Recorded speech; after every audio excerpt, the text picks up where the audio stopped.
Bueno, el día de hoy vamos a desarrollar un tema muy importante. El tema es termometría, ¿de acuerdo? Vamos a desarrollar tres puntos importantes: termometría, dilatación y calorimetría, ¿de acuerdo? Vamos a empezar con este punto tan importante que es termometría. ¿Qué es la termometría? A ver, ¿qué estudia la termometría? Estudia la medida de la temperatura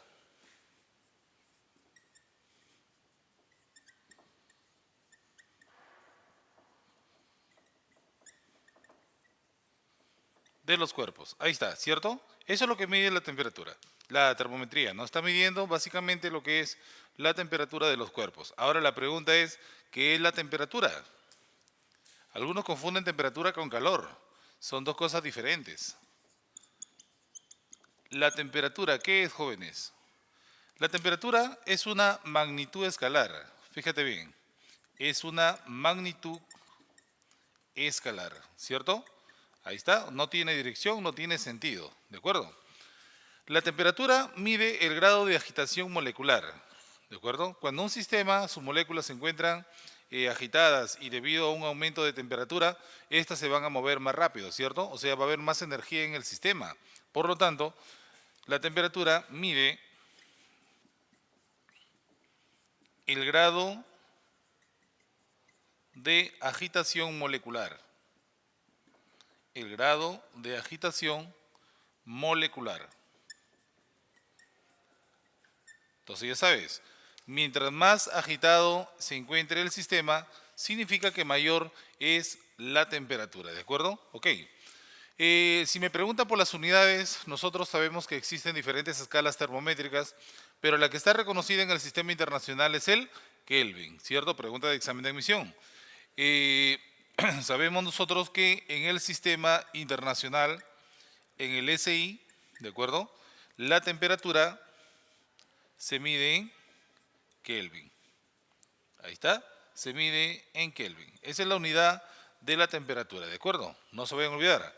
El grado Celsius nosotros lo utilizamos bastante, pero la que está reconocida en el sistema internacional es el Kelvin. Las fórmulas que contienen el parámetro temperatura simplemente están en Kelvin, ¿de acuerdo? No se olviden. De las escalas termométricas que nosotros conocemos, de las escalas termométricas, las escalas termométricas. Las escalas termométricas que nosotros conocemos son, aquí tenemos, son 4 escalas, ¿de acuerdo?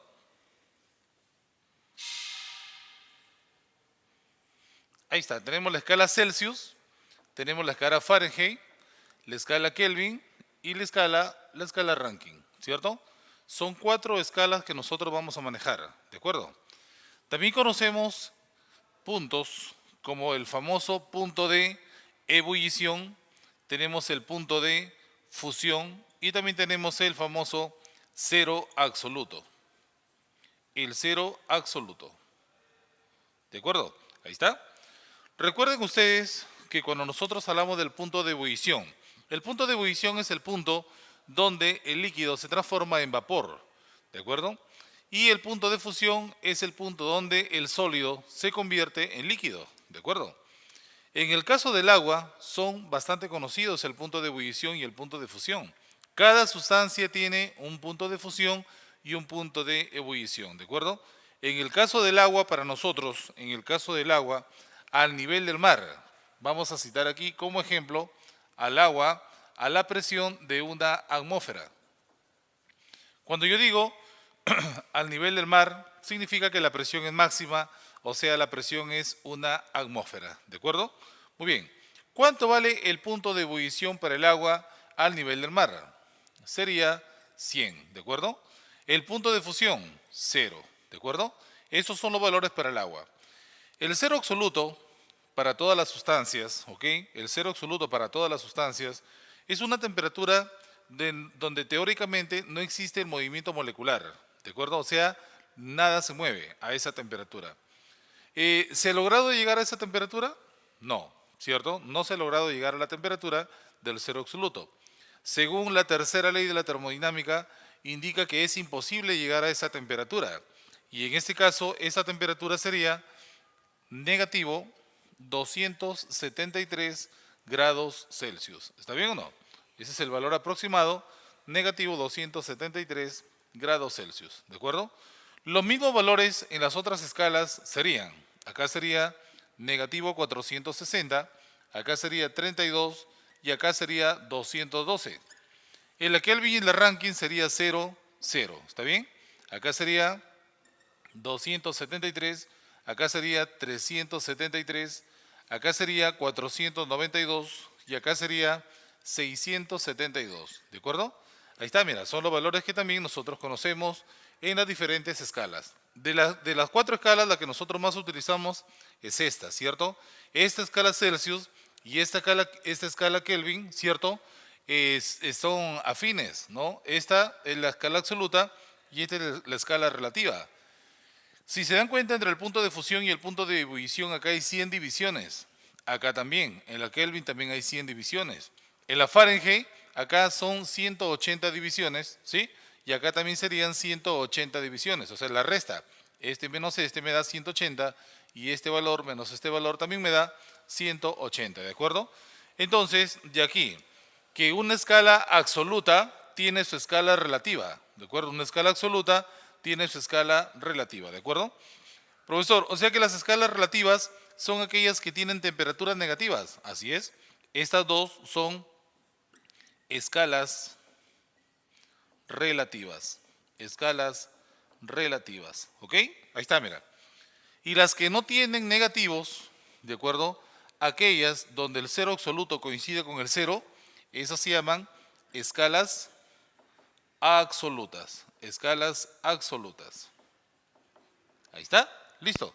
Entonces, con eso nosotros vamos a trabajar entonces son las escalas termométricas absolutas y escalas relativas. La más usada es la Kelvin y la que está en el sistema internacional, pero la Celsius es la más usada y la que está en el sistema internacional es la escala Kelvin, ¿de acuerdo? Muy bien, vamos a ver ahora cuál es la fórmula que la relaciona, cuál es la fórmula que relaciona a estas escalas termométricas, ¿ok? Vamos por acá, vamos a borrar esta partecita. Ahora vamos a ver la relación que existe entre estas escalas termométricas, ¿de acuerdo? Vamos a ver la fórmula, las fórmulas que nos permiten convertir de una escala a otra, fórmulas para conversión directa,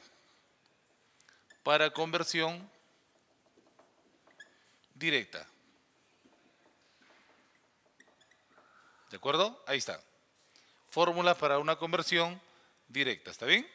La fórmula es bastante conocida, sería C sobre 5 es igual a Fahrenheit menos 32 sobre 9 y esto es igual a Kelvin menos 273 sobre 5 y esto es igual a Rankine menos 492 sobre 9. ¿Está bien o no?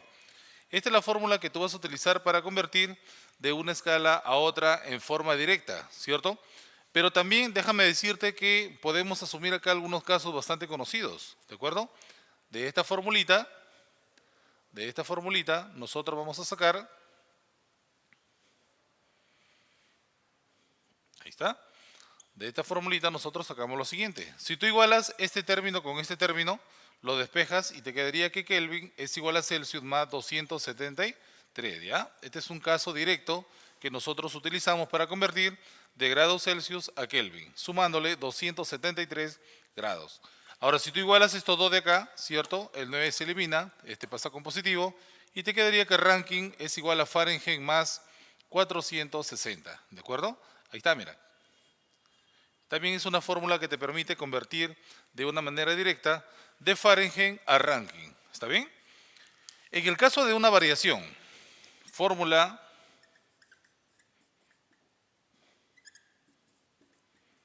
para variaciones. Ahí está. Cuando son variaciones, cuando yo me refiero a una variación, puede ser un aumento o también puede ser una disminución, ¿de acuerdo? Puede ser un aumento o una disminución. ¿Qué ocurre a ver ahí? ¿Cómo sería la formulita?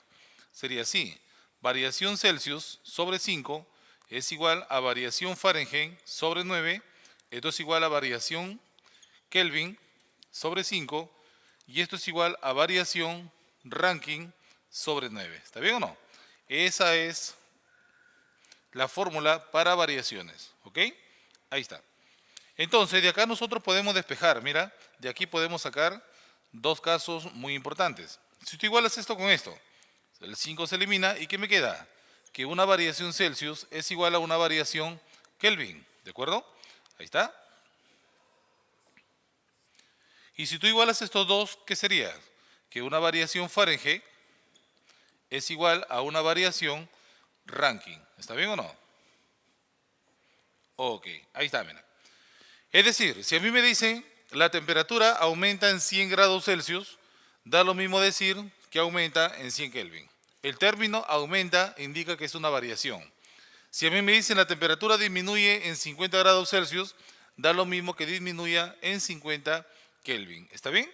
Entonces, de esa manera nosotros nos damos cuenta que cuando es variación, aparece el término aumenta o disminuye. ¿Está bien o no? Se calienta o se enfría. Son sinónimos en este caso que nos permiten identificar que estamos trabajando con estas fórmulas.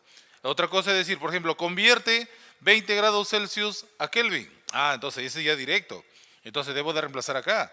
20 grados Celsius, le sumo 273 y automáticamente ya está en Kelvin, ¿sí o no? ¿Entiendes? Entonces hay que identificar cuáles son las fórmulas que tú vas a utilizar. Claro, las más utilizadas son las de acá, pero esto es para conversión directa, no te olvides. Muy bien, ahora vamos a continuar con lo que concierne a la parte de lo que es la dilatación, ¿de acuerdo? Es muy importante, mira bien. Para ti, ¿qué es la dilatación? Dilatación. La dilatación es un fenómeno físico, ¿cierto? Es un fenómeno en el cual la materia puede aumentar su volumen, ¿de acuerdo? Y lo contrario a la dilatación sería la contracción, ¿cierto? Si tú tienes una pieza metálica, tú la calientas, esta aumenta su volumen, pero si la enfrías, regresa a su volumen normal, pero sigue siendo el mismo cuerpo, o sea, es un fenómeno físico. La materia no ha cambiado su estructura, ¿de acuerdo? Por lo tanto, nosotros en ese caso vamos a trabajar con este tipo de fenómeno físico, ¿de acuerdo? Entonces, ¿qué decimos con respecto a la dilatación? Es un fenómeno físico,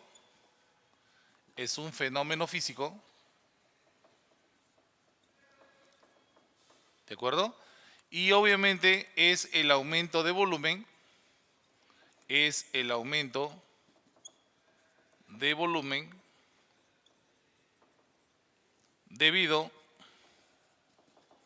al aumento de temperatura.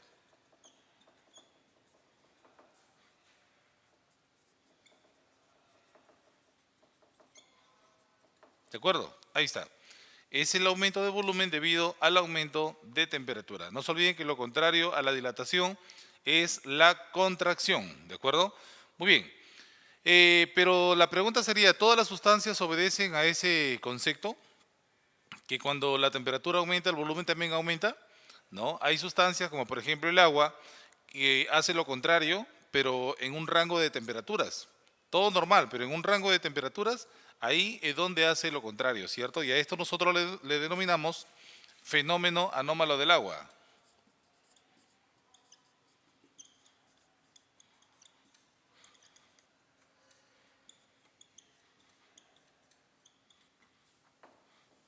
Fenómeno anómalo del agua. ¿Está bien? Este fenómeno, ¿entre qué temperatura se va a dar? Se va a dar entre 0 grados y 4 grados Celsius. Ahí está, mira. Ese es el rango de temperatura en el cual, cuando la temperatura sube de 0 a 4, debería haber una dilatación. Más bien el agua se contrae. Hay una contracción. ¿De acuerdo? Y cuando baja de 4 a 0, en lugar de contraerse, más bien se dilata. Cuando la temperatura disminuye de 4 a 0, en lugar de contraerse, más bien se dilata. ¿De acuerdo? Acá hay dilatación. ¿De acuerdo? Ahí está. ¿Sí? Es un dato muy importante. Profesor, ¿y a qué se debe eso? Se debe obviamente al tipo de moléculas que conforman a la molécula de agua, que en este caso es el hidrógeno y el oxígeno, que en ese rango de temperaturas tienden a reaccionar de esa manera, ¿de acuerdo? Recuerden ustedes que la dilatación no es otra cosa que la separación de moléculas, ¿ok? No es que se multiplican las moléculas, no. La dilatación solamente es la separación de moléculas y la contracción se vuelven a juntar las moléculas, ¿sí o no? Por eso nosotros vemos macroscópicamente, vemos que el cuerpo aumenta de tamaño o se contrae, ¿cierto? En ese caso las moléculas se están separando o se están contrayendo, ¿de acuerdo? En el caso del agua ocurre esto, ¿cierto? Y es un ejemplo bastante claro, por ejemplo, de repente a alguien le ha pasado esto. Tú tienes una botella de vidrio, ¿cierto? Y la llenas totalmente de agua, ¿cierto? Y la pones en el congelador. ¿Qué va a pasar? Esta botella se quiebra, ¿sí o no? ¿Ok? ¿Por qué? Porque cuando la temperatura está bajando de 4 a 0, obviamente las moléculas del agua como que se separan, ¿cierto? O sea, perdón, claro, hay una separación en este caso, hay una dilatación y como el vidrio no resiste el cambio de volumen, se rompe simplemente, ¿sí o no? Cuando la temperatura baja de 4 a 0, las moléculas obviamente se separan un poquito, o sea, el agua se dilata y por lo tanto, obviamente el vidrio no resiste el cambio y se termina rompiendo la botella, ¿cierto? Por eso, una botella de gaseosa, una botella de cerveza, una botella de cualquiera, pero que contenga agua, siempre va a traer un espacio vacío, ¿cierto? Justamente para este fenómeno de dilatación, ¿de acuerdo? No hay que olvidar eso. También hay que recordar que a 4 grados Celsius la densidad del agua es máxima, ¿sí? A la temperatura de 4 grados, la densidad del agua es máxima. ¿Ok? ¿Y cuánto vale la densidad del agua a 4 grados? Es 1000, ¿cierto? Es 1000 kilogramos por metro cúbico. ¿Está bien o no? Esa es la densidad que nosotros normalmente consideramos para el agua, pero hay que reconocer que eso se da a la temperatura de 4 grados Celsius. Ahora, tenemos tipo de dilatación, ¿cierto? 3 tipos de dilatación. Vamos a mencionarlo, ¿ya? Acá está. El primer tipo de dilatación es la dilatación lineal. Dilatación lineal, ¿ok? Cuando por ejemplo tenemos barras metálicas, ahí las propiedades son bastante precisas para este tipo de dilatación, ¿de acuerdo? Mira bien, por ejemplo, yo tengo una barra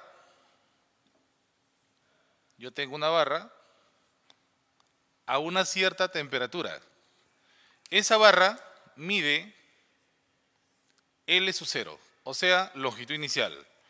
Si nosotros calentamos la barra y lo llevamos hasta una temperatura mayor, una temperatura final, ¿sí? Para que ocurra la dilatación, entonces me voy a dar cuenta que la misma barra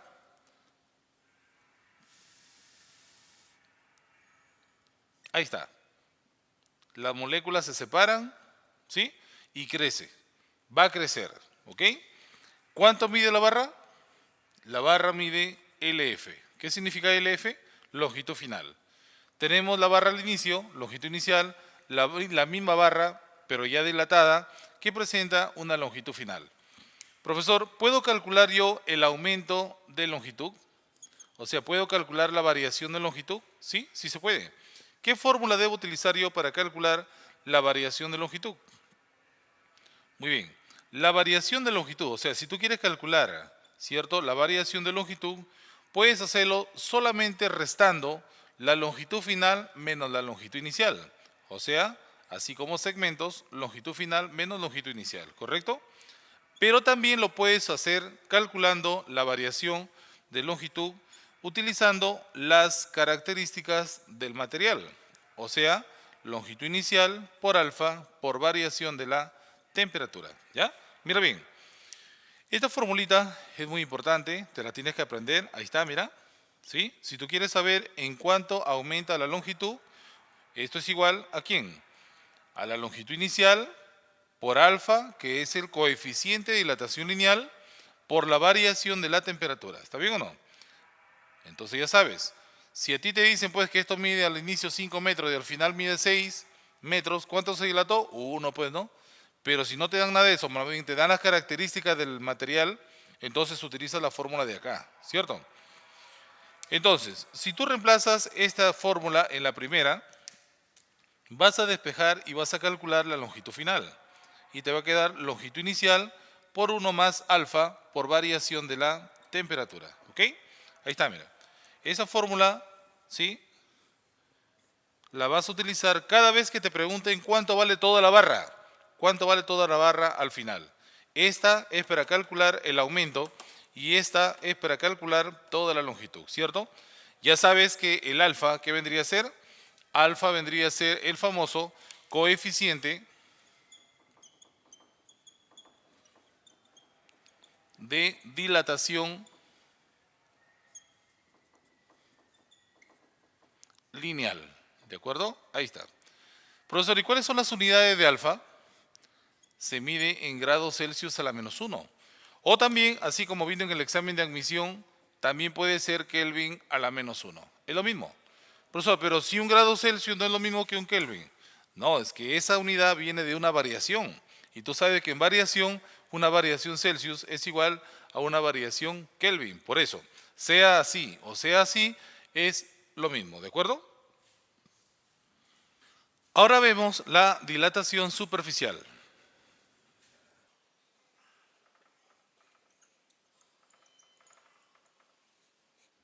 Ahí está, la dilatación superficial es cuando nosotros trabajamos con placas, ¿ah? Ya no tan solo barras, sino placas metálicas, ¿cierto? Mira bien. Por ejemplo, si yo tengo acá una placa, esta placa tiene un área inicial a su cero. Después del calentamiento, después del aumento de temperatura, esta placa está más grandecita, ¿cierto? Ahí está, mira. Esa placa ya tiene un área final. ¿Está bien o no? Área inicial, área final. ¿De acuerdo? Si tú quieres saber cuánto es la variación de área, o sea, en cuánto ha aumentado, restas el área final menos el área inicial. Pero si tú quieres calcular la variación de área conociendo las características de este material, aplica la fórmula que dice área inicial por beta por la variación de la temperatura. Si este dato tú lo reemplazas acá, te va a quedar ¿qué cosa? Que el área final es igual al área inicial por 1 más beta por la variación de la temperatura. ¿Ok? Ahí está, mira. Esta fórmula de aquí te permite saber en cuánto aumenta el área. Y esta fórmula de acá, ¿sí? Cuánto vale el área final. La primera entonces te permite saber en cuánto aumenta y la otra cuánto vale el área final. ¿De acuerdo? Y no te olvides que el beta que representa, el beta representa el famoso coeficiente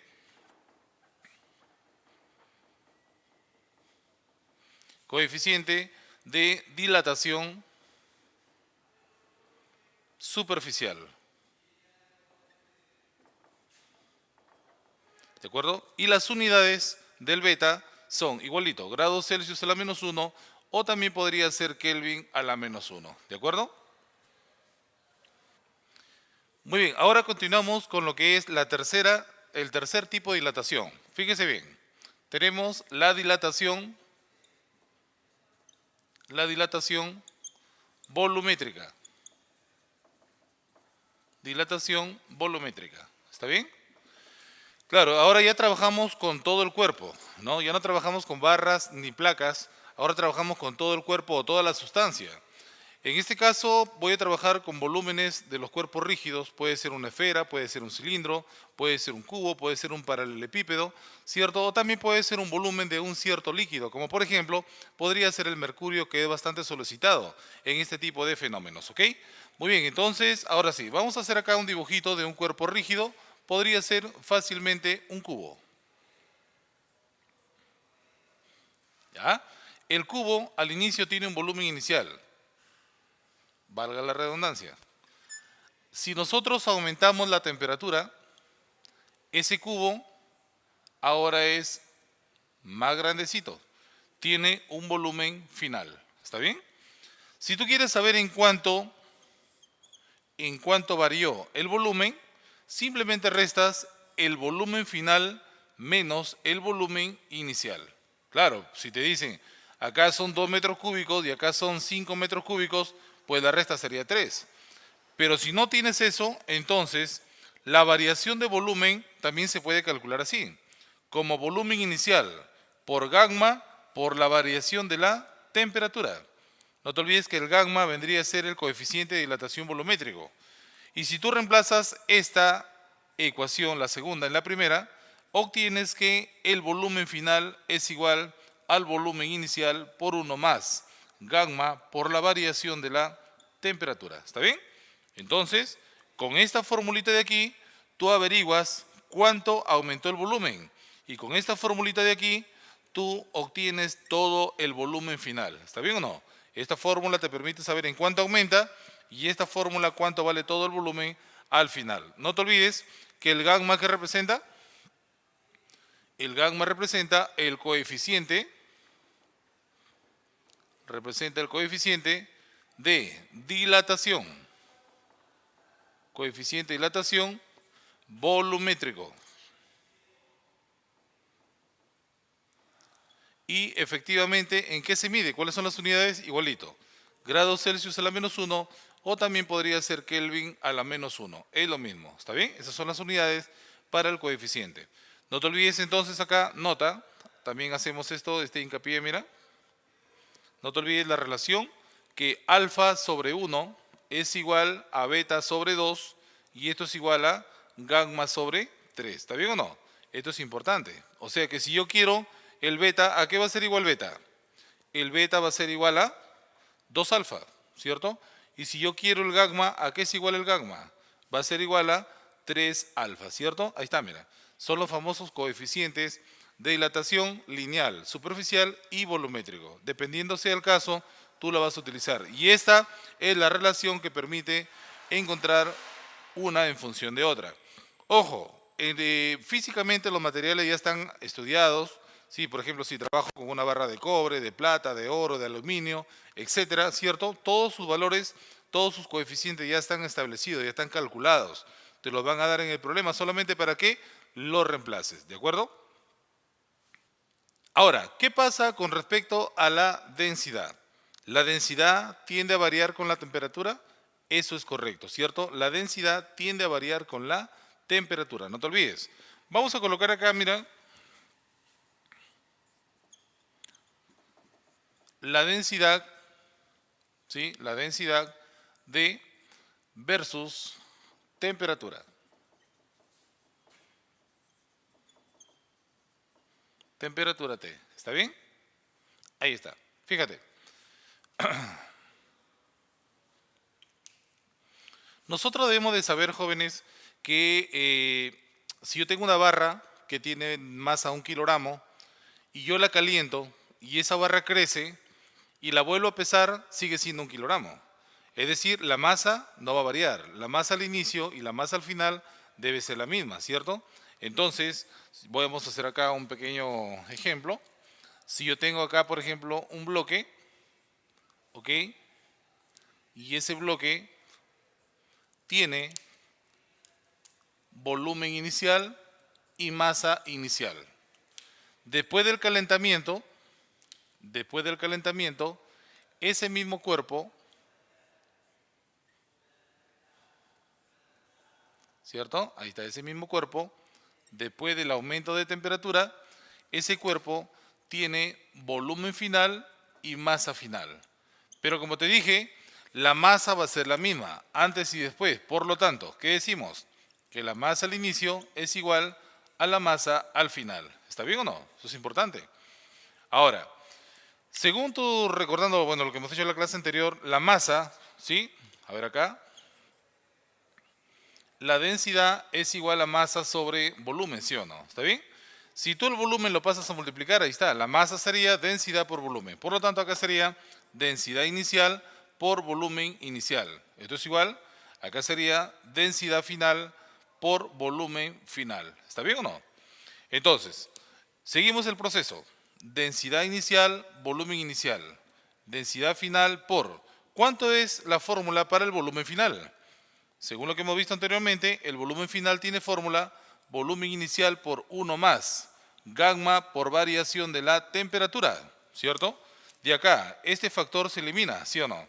¿Y qué me quedaría, jóvenes? Si esto yo lo paso a dividir, me quedaría, por lo tanto, que la densidad final es igual a la densidad inicial sobre 1 más gamma variación de la temperatura, ¿cierto?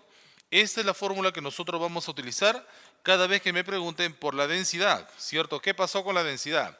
¿Cambió o no cambió? Sí, sí cambió, ¿cierto? Si me preguntan la densidad final, esta es igual a la densidad inicial sobre 1 más el coeficiente de dilatación volumétrico por la variación de la temperatura. ¿Está bien? Ok. Ahora continuamos con lo que es la calorimetría. A ver, jóvenes, ¿qué es la calorimetría para nosotros? Calorimetría. Ahí está. La calorimetría estudia las medidas del calor, ¿cierto? Medidas y transferencia del calor, ¿de acuerdo?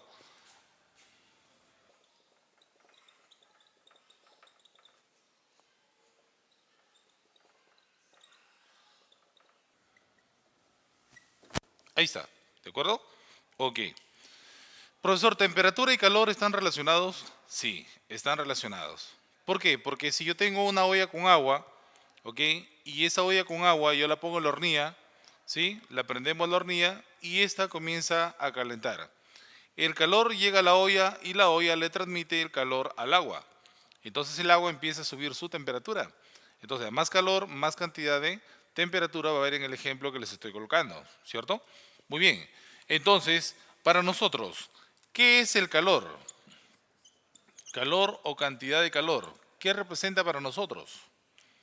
Mira, el calor es una energía en tránsito, ¿ya? Es una energía en tránsito.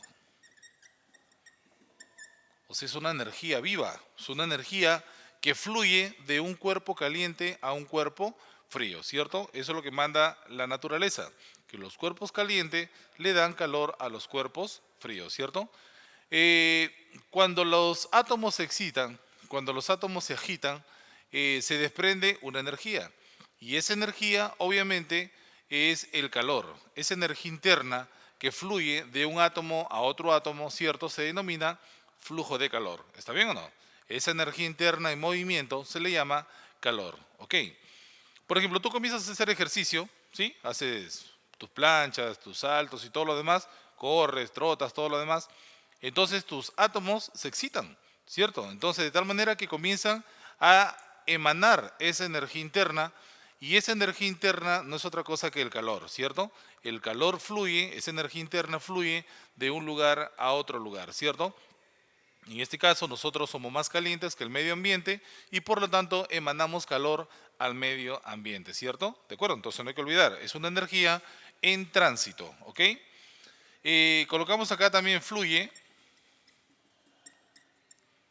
de un cuerpo caliente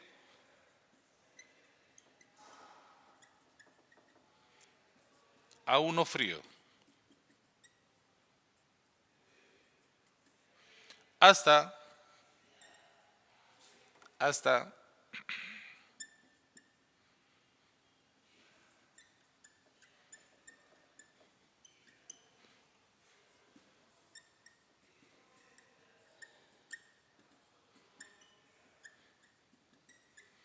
ahí está. El calor fluye de un cuerpo caliente a uno frío, ¿cierto? Hasta alcanzar el equilibrio térmico. Recuerden ustedes que el equilibrio térmico no es otra cosa de que cuando los cuerpos alcanzan la misma temperatura. Por ejemplo, yo tengo este plumón, supongamos que está a 100 grados Celsius y esto está a 20 grados, 100 y 20. Los pongo en contacto, el cuerpo de 100 le va a dar calor, ¿no? Al frío. El caliente al frío le va a dar calor. Pero ¿cuándo termina la transferencia del calor? Cuando los dos alcancen la misma temperatura. A eso se le llama equilibrio térmico. ¿Está bien? En el sistema internacional, las unidades juegan un papel muy importante, ¿ya? En el sistema internacional, en el SI, ¿de acuerdo? El calor, ¿en qué se mide? El calor se mide en calorías o en joules. Se mide en joules, ¿listo? Esa es la unidad en el sistema internacional para el calor, ¿de acuerdo? Claro, es cierto, utilizamos bastante la caloría, pero la que está reconocida en el sistema internacional es el joules, ¿de acuerdo? Mostramos acá algunos equivalentes, ¿sí? Algunos equivalentes.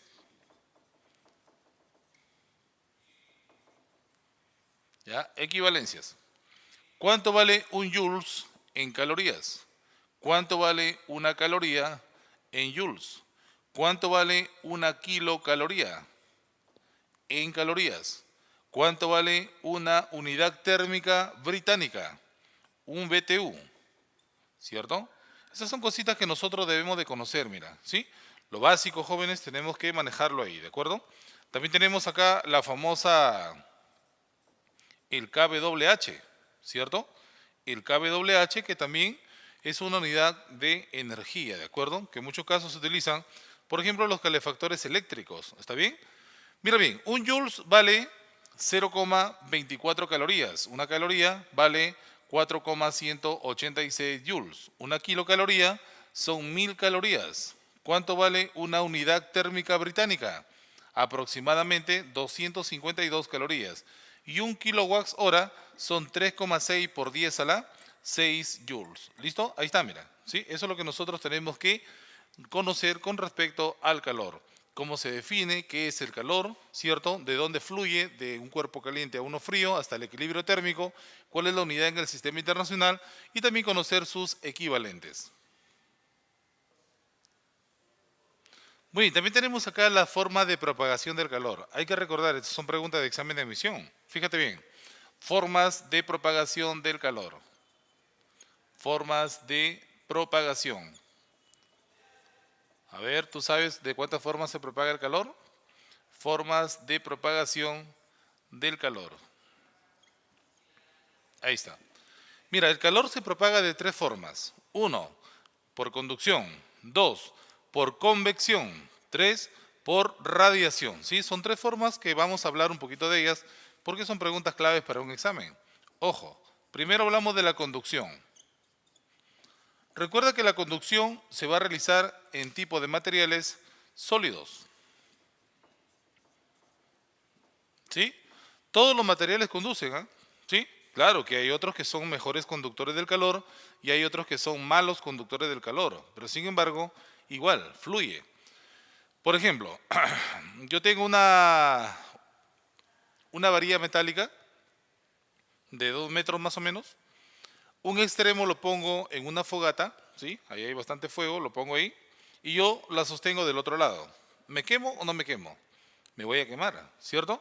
Pero va a tener que pasar un tiempo todavía hasta que yo me queme, ¿cierto? ¿Por qué? Porque la varilla son 2 metros. Acá se calienta y el calor tiene que pasar a través de la varilla, de átomo a átomo, de tal manera que al final el calor llega a mi mano y ahí recién lo suelto. ¿Entiendes o no? Entonces, eso es lo que va a pasar. ¿Qué ha pasado? El calor se está conduciendo de molécula a molécula hasta que al final todo el cuerpo se caliente. ¿Está bien o no? A eso nosotros le llamamos conducción. Y el sólido sigue siendo sólido. La forma del cuerpo sigue siendo la misma. Simplemente se ha conducido de átomo a átomo, ¿cierto? Muy bien. Entonces, la conducción se da en los sólidos, ¿de acuerdo? Y se transmite, el calor se transmite de molécula a molécula.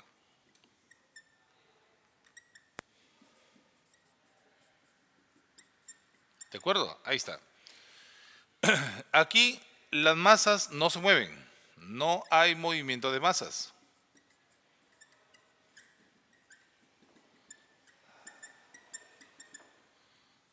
No hay movimiento de masas. Claro, efectivamente, si el sólido sigue siendo sólido, sigue teniendo la misma forma, pues las masas, los átomos no se han movido. Lo único que han hecho, uno recibe el calor y le da al otro átomo y este al que sigue y así, ¿no? Me dejo entender y se termina calentando todo el cuerpo. ¿Está bien o no? La segunda forma de propagación del calor es la convección. La convección. ¿Está bien? Ahí está. La convección se da en fluidos, o sea, en líquidos y gases. Líquidos y gases, ¿ok? Ahí hay convección. Por ejemplo, tú tienes una olla con agua, el agua que baja de la cañería, ¿cierto? Baja más o menos a unos 18 o 20 grados. Entonces, ¿qué pasa con ese agua cuando tú lo pones en la hornilla? Se empieza a calentar, ¿cierto? Y la temperatura comienza a subir. Entonces, si tú te das cuenta, en la olla con agua, las moléculas que se calientan más rápido son las que están abajo. Esas moléculas calientes ahora van a subir y las moléculas frías van a bajar, ¿cierto? De tal manera de que se está dando este fenómeno de convección. Las moléculas calientes suben y las moléculas frías bajan y así se termina calentando todo el sistema. Eso ocurre con los líquidos. Y con los gases también. Por ejemplo, en el caso del aire, por ejemplo en verano, ¿nosotros qué decimos? a eso de las 12 del mediodía, ya que nos ahogamos de calor, ¿de? ¿Por qué? Porque el aire está caliente. Y si el aire es caliente, obviamente tú sientes esa sensación de que hace bastante calor, me dejo entender, porque si las moléculas están a una temperatura elevada, esas moléculas cuando chocan con tu cuerpo, ¿sí? Ese aire, con esas moléculas que conforman el aire, chocan con tu cuerpo, entonces la sensación térmica, al toque nomás, ¿cierto? ¿Qué decimos? Chaque, me quemo, dice, ¿no? Me sofoco. Claro que sí, porque hay algo caliente que está chocando contigo. En cambio, si hace bastante frío, las moléculas también están frías. Y si esas moléculas frías chocan contigo, entonces también, ¿no? Si a ti te ponen un pedazo de hielo, un bloque de hielo, te tocan el cuerpo, entonces esa zona la vas a sentir bastante fría. Entonces, obviamente la sensación térmica justamente responde a esos cambios de temperatura. ¿Listo? No te vayas a olvidar. Entonces, la convección se da en líquidos y gases. Y ojo, aquí las moléculas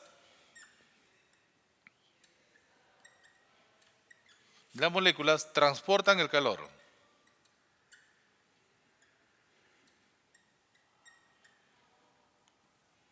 Al igual que en la conducción, ¿no? ¿Sí? La conducción también las moléculas son las que transmiten el calor, pero acá las moléculas sí se mueven, ¿cierto? Acá sí hay movimiento de masas. Sí hay movimiento de masas. ¿Listo? Ahí está. No te vayas a olvidar. ¿Ok? También tenemos acá, ojo, también tenemos acá la radiación. La radiación. ¿Listo? La radiación, jóvenes. Claro, por ejemplo, hay muchos fenómenos de radiación. Por ejemplo, tú te vas a la playa en época de verano, ¿cierto? Te echas ahí en la playa, que el sol, ¿no? Incide en tu cuerpo. Tú con un buen bronceador y un buen bloqueador, obviamente obtienes lo que deseas, ¿no? Pero vamos al hecho, la radiación, las ondas de calor están llegando al cuerpo, ¿cierto? Claro que sí, las ondas de calor, las ondas electromagnéticas que llegan a tu cuerpo son ondas débiles, ¿ah? Son ondas muy débiles. ¿Por qué? Pero ni aún así para nosotros son letales, mira. Porque, por ejemplo, imagínate que la Tierra no tuviese una capa de ozono, si la Tierra no tuviese una magnetósfera, ¿qué pasaría con toda la radiación que el Sol le manda a la Tierra? Pasarían simplemente directo, como no hay filtros, pasa, y a ver, tú échate en la arena a ver ahí, hasta que te desaparece, ¿sí o no? Entonces, obviamente, eso es lo que va a pasar. Entonces, simplemente, recuerden ustedes, jóvenes, que la radiación son ondas electromagnéticas,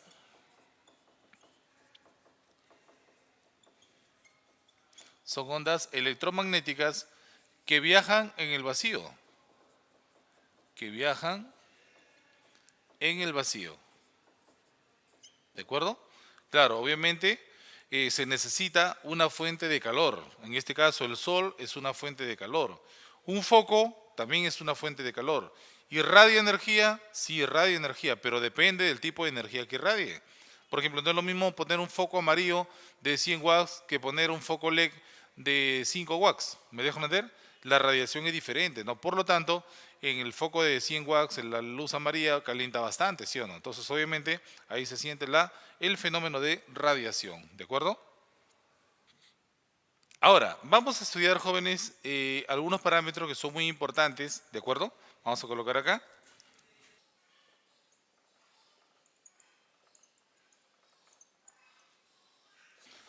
Un parámetro importante, por ejemplo, sería la capacidad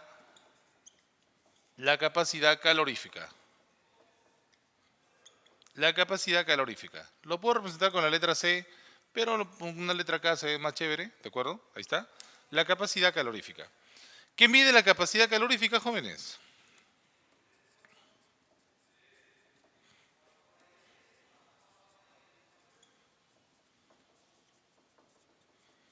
Mide la cantidad de calor que se gana o se pierde.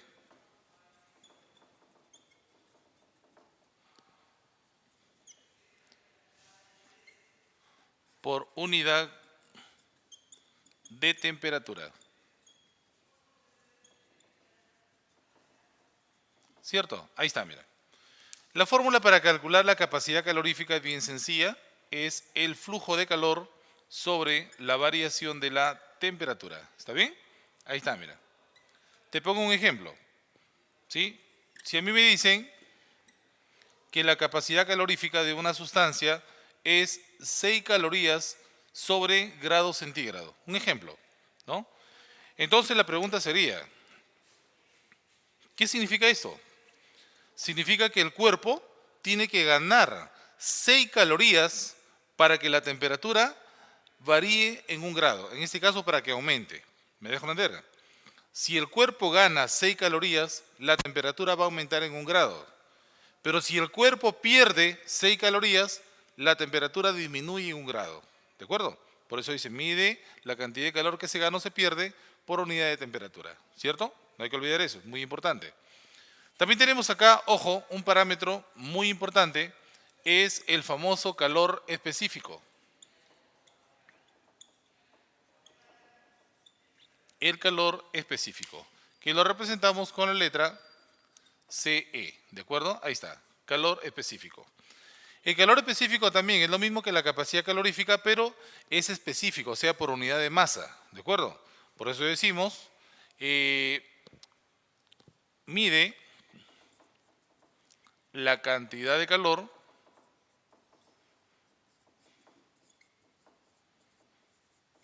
que gana o pierde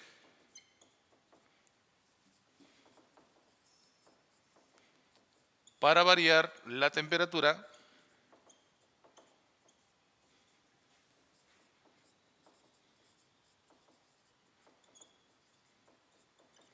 en 1 grado por unidad de masa.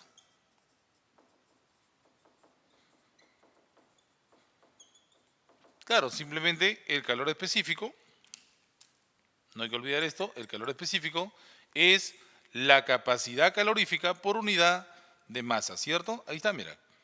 Y si tú reemplazas la capacidad calorífica, que es calor sobre variación de la temperatura, te va a quedar simplemente calor sobre masa por la variación de la temperatura, ¿cierto? Ahí está, mira.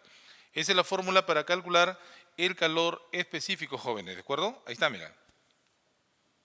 Cualquiera de las dos, así, como capacidad calorífica sobre masa o calor sobre masa por variación de la temperatura. ¿Está bien o no? Profesor, ¿y esos calores específicos son conocidos? Claro, en el caso del agua son bastante conocidos. En el caso del agua es 1, del hielo es 0,5 y del vapor es aproximadamente 0,5, ¿cierto? Ok.